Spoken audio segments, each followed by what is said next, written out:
Hello guys! Ayan ang mga CCO. Yun bang tawagin ka ng inyong kapitbahay na kabayan mo. Sabi niya kukunin ko daw diyon sa kwarto nila itong mga sapatos daw ng mga bata. Kung ayaw ko daw itatapo nila. Kaya mga sisi, nangmamadali talaga ako kanina matapos ang maligo bihis. Kinuha ko nga mga sisi. Sayang naman mga sisi. O tingnan mo, tibak-tibak. Magamit pa sa aking mga kaapuhan. Alam mo mga paa sa ating Pilipinas ang maliliit. Kahit kasing edad nila yan, ang paa sa mga Arabo, mga lalaki mga sisi. Ayan Saan ka pa?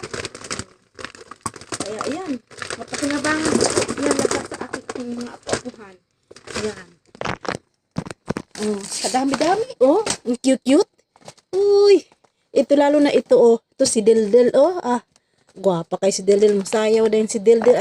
Si Didang saan ka pa dang? Mga original yan lahat dang. Ito si Iloilo ako ang apong lalaki, si Iloilo. Ayan. Kaya yan makasisi kinuha ko talaga kanina. Si Deldel po ni Deldel. Ano yung mga inani diba? Saan ka pa mga sisi? Kaya kinuha ko talaga siya kanina. Tinignan ko at ito naman mga sisi. Hindi ko to kailangan itatapon ko.